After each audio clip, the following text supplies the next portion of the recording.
Hi, I'm Jean-François Manzoni. I'm the Nestlé Professor of Leadership and Organizational Development at IMD, where I'm also the president. Over the last 2 weeks, I have been sharing 4 insights that I developed as a leadership scholar, also trying to lead my own organization through this difficult period. The first of these 4 insights was the need to maintain a very engaged and aligned leadership team. The second insight focused on the importance of communicating with the troops in a way that helps them to remain calm, productively focused, and energized.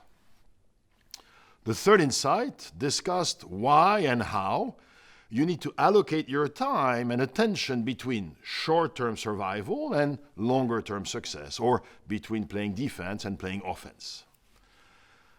This last insight, why and how you need to manage yourself through this crisis, is a bit long for one video. So we split it into 2 parts that you can watch consecutively a la Netflix or with a break in between as you prefer. This 4th insight comes last not because it is the least important or because from a timing point of view you must address it after the others. In fact, quite to the contrary. It is probably the most important insight because, as we've seen in the first 3 topics, so much rests on you during this difficult period. Of course, there is a lot resting on the leader's shoulders during normal times, but in a crisis, there is less time to react. There are less redundant resources to pick up errors. In a crisis, everyone's paying a lot more attention to what you say and what you do, and the decisions that are being made have very high stakes. So this is a time where the sensitivity of the system to your and your leadership team's actions is very high, and a drop in performance on your part can hence have even more massive consequences. As a result, your goal shouldn't be to maintain yourself in functional order. It should be to maintain yourself at peak performance. I'm going to distinguish 2 domains to managing yourself. One more physical or physiological, the other more cognitive and emotional. Now, these 2 domains are obviously linked. In particular, your level of physical energy will influence your ability to think straight and to manage your emotions productively. And in the other direction, your feeling productive, engaged, and connected will in turn nurture your level of physical energy. But connected as they are, these 2 domains still involve different sets of actions. On the more physical side, a few years ago, Tom Rath wrote a book with a title that is easy to remember. He entitled it Eat, Move, Sleep. This book, and many others written before and since, discusses the interplay between nutrition, exercise, and sleep to help you in the short run to maintain a high level of productive energy and a more positive attitude, and in the longer run, to increase the likelihood of being healthier longer. I imagine that by now most of you have developed a point of view and maybe also some practices and even rituals in this area. Unfortunately, a crisis is introducing 2 additional challenges on this front. A, time pressures, which may lead you to feel that you don't have as much time as usual to devote to these. And B, maybe a sense of guilt of taking valuable time away from your colleagues or even your family to take care of yourself. These are very fair concerns, and they may lead you to make some trade-offs. At the end of the day, leadership is about trade-offs. But as you consider these trade-offs, do keep in mind that there is a reason why airlines tell us to put the mask on ourselves first before we help someone else. Through this crisis, your team, your staff, and your family will rely and depend on your ability to think clearly, to have enough energy to power yourself and inspire them, to deal with your and their emotion, and to do so every day and throughout the crisis. So you must place a high enough level of priority on this set of activities. In particular, you should be very mindful of your sleep patterns. It is very easy for leaders to develop sleep disorders, in part because it is harder to manage thoughts and feelings while we sleep. But research shows very clearly how quickly and how significantly human beings' intellectual performance and emotional mastery decrease when we are sleep deprived, even in relatively minor ways.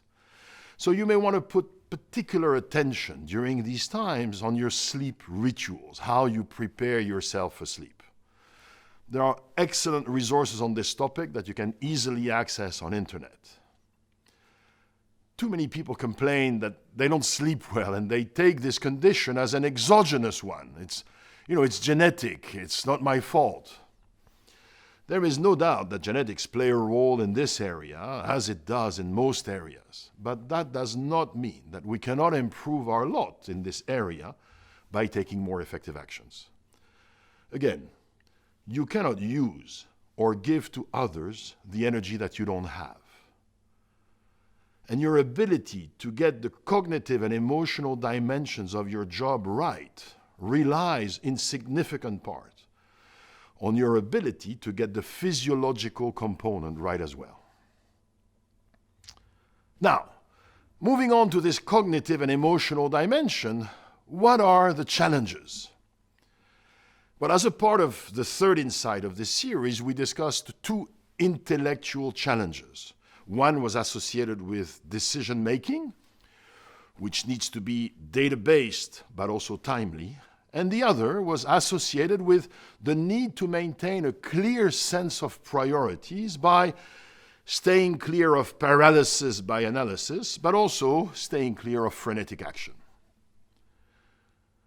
Beyond minding your physiology through nutrition, exercise, and sleep, and beyond these two challenges associated with decision-making, leading in a crisis presents leaders with emotional challenges.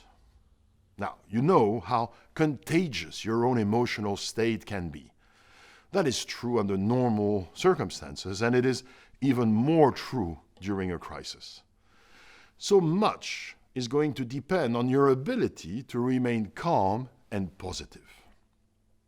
Unfortunately, remaining calm and positive is bound to be much harder than normally, because in a crisis you have a lot to deal with. You have a lot of emotions, yours and theirs. One powerful emotion you and your staff will have to deal with is grief. Grief is a feeling of loss. And the current crisis is leading to a sense of loss on many fronts. Loss of normalcy, loss of physical and emotional connection, loss of freedom.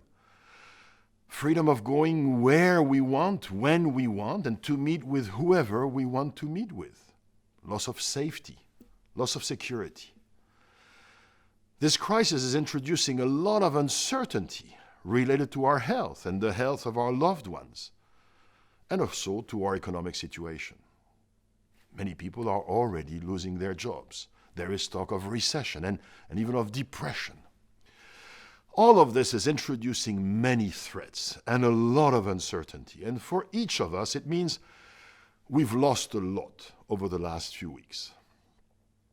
For you as a leader, you may have lost much of the benefits of the very good work you did over the last few months or years. I got to tell you, at IMD, 2020 was shaping up to be our best year ever. We started the year significantly ahead of last year. All KPIs were super green. And I was thinking, like in the A-Team movie, I love it when a plan comes together.